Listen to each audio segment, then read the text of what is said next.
What is up, diecast collectors? This is OBB, the diecast news guy, bringing you all with another Mini GT IMSA diecast review on your 2023 Rolex 24 champions. Well, overall, we'll get to that in a second. This is on the Acura ARX-06 for the GTP class for the IMSA WeatherTech Sports Car Championship Series, and it is driven by the one and only number 60 Meyer Shank Racing. We got a lot of legendary drivers, and more importantly, a pretty legendary and controversial car overall that we got here unfolding here for my first ever GTP IMSA diecast review.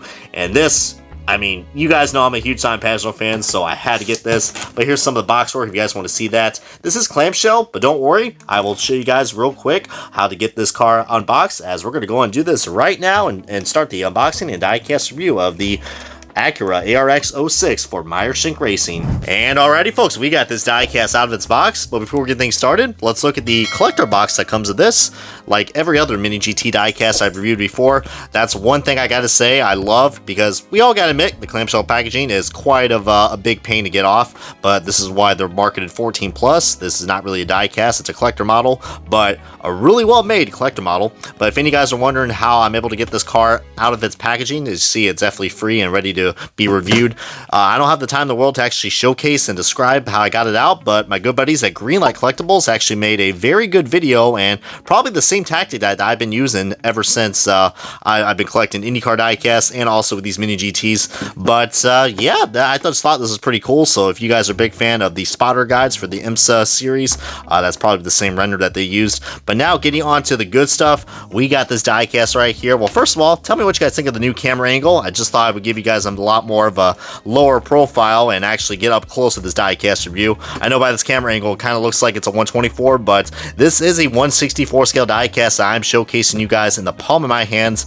And let me tell you what, and I know you guys are probably waiting for me to say, okay, how much you spend on this car, because we're definitely seeing some damn good high quality, all right? You guys were expecting some professionalism in this review, but that's not the case.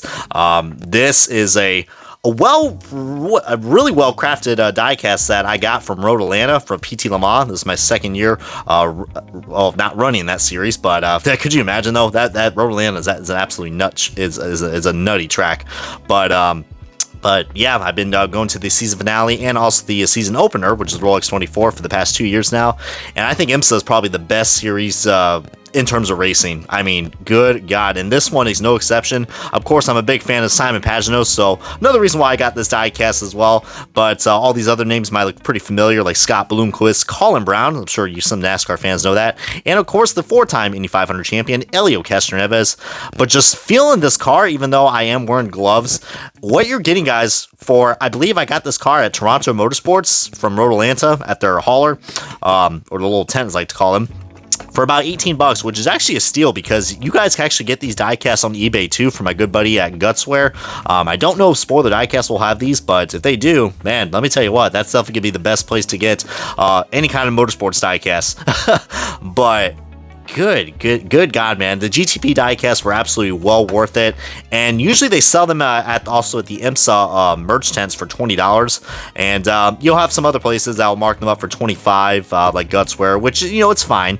This is well worth, I think, that. But if you guys are really trying to stretch your dollars out, $18 is a steal.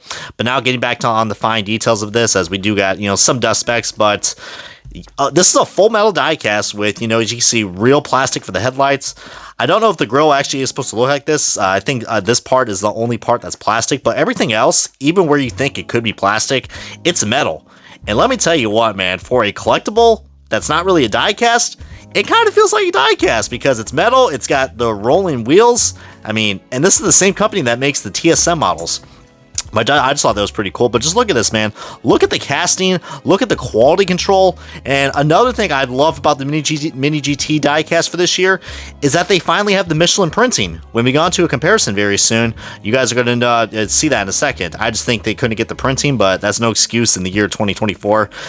You see, we got all these familiar colors and sponsors, especially if you're a Penske fanboy. The Pennzoil logo is really going to bring out the best in you.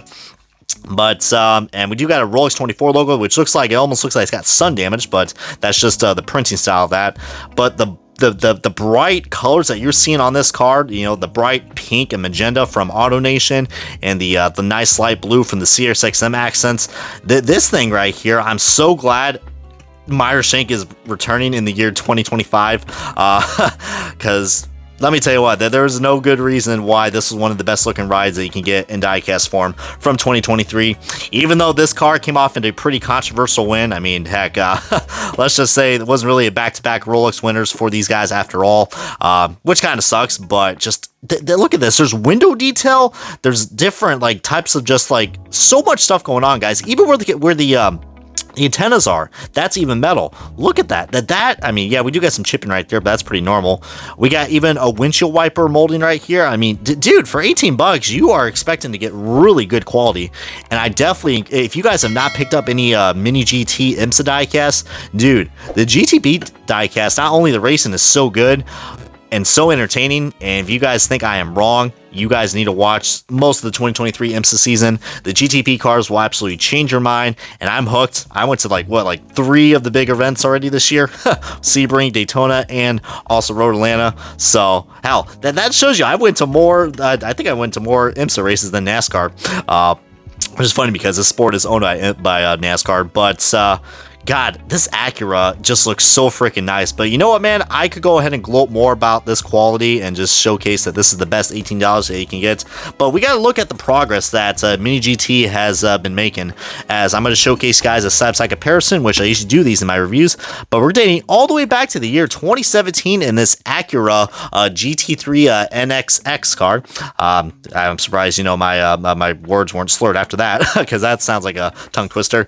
I'm trying to saying that 3 times fast, but you definitely see where the quality has improved, even though, yeah, I'm going to be one of those IMSA people that's comparing a GT3 car to a GTP car. So I know different class, but they're still Acuras. And again, these are both 1/64 scale die casts. And here, I mean, this is pretty cool. I do have a much more detailed double die cast review, but you can see there were plastic pieces. Some parts were plastic on the windshield, and of course the tires. Well, they had Continental at the time, so maybe it's a good God blessing. Not a big fan of Continental, but but then he comes to here. It just looks so much more official. Looks so great, and just my God, dude, I just love this. Luckily, and I believe also the mirrors were rubber, which you can see those look like they're going to be ripped off pretty easily, but they've been taking a good beating so far compared to the mirrors that are molded. And yeah, I mean, made in China, but heck, what isn't made in China nowadays? So look at that. I think this diffuser looks a lot better than what we got in the NASCAR diecast. But yeah, this is metal too, more metal, and rubber tires. Can't go wrong with that. So anyways, probably don't want to keep you guys up and afloat anytime soon. But if you guys are really looking forward to start off your IMSA collection, I definitely recommend checking out all those places I just got that I actually do shop and recommend. But eBay's also your best bet. Like I said, no more than $20 you should be paying for this thing. But tell me what you guys think about this diecast, and maybe if you guys are encouraged, maybe I'll provide you guys a link. And if you guys are new to this channel, subscribe. And yeah, this is going to wrap up the diecast review of the Mini GT model from Meyer Shank Racing's 2023 Acura GTP car. And yeah, we'll see you guys next time on another IMSA diecast review. Thank you guys so much for watching, and this has been OBB, and I will see y'all next time on another double, or more importantly, a diecast review.